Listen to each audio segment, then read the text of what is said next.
Now, the Rivers State members in the National Assembly have strongly condemned recent comments made by Senator Henry Seriake Dickson, a former Bayelsa PDP Governor, describing his remarks on the state of emergency in Rivers State as unwarranted, inciting, and intellectually disingenuous.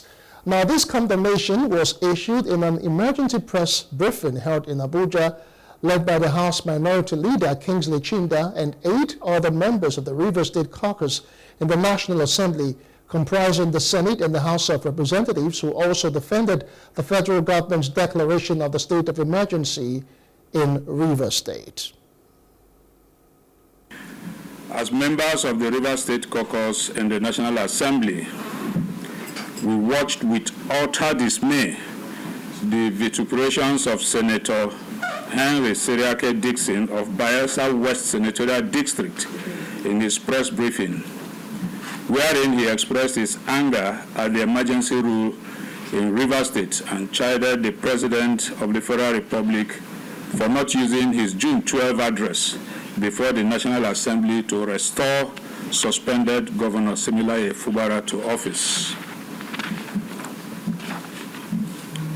Let it be categorically stated that Rivers State is not under military rule.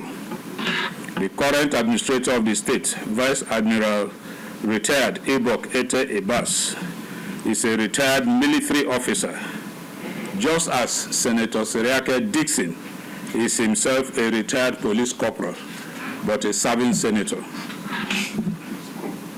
Both of them cannot be serving personnel of the armed forces. The implication of retirement is clear.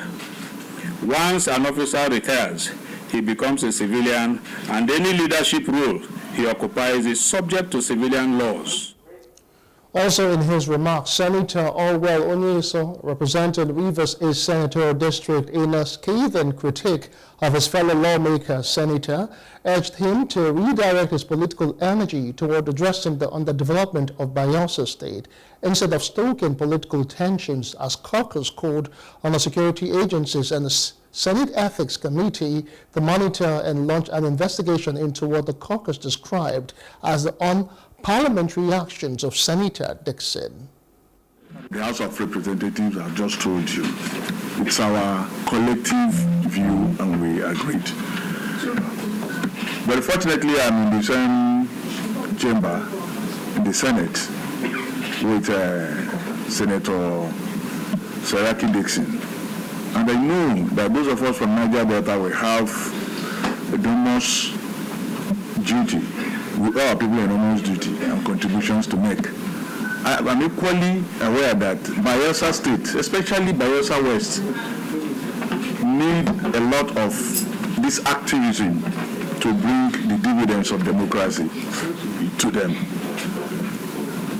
I want to tell you that these things are lacking.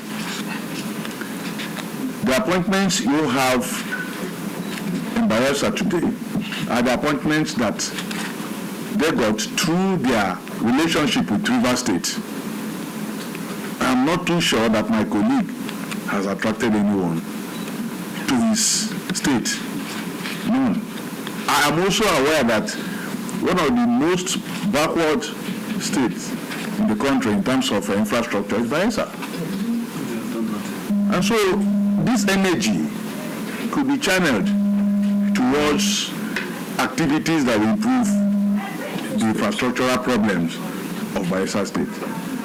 So I join in appealing to my colleague, Seriake Dickson, that we should kill negative energy in our politics in Nigeria. The state of emergency declared in Rivers State is not a breach of the Constitution.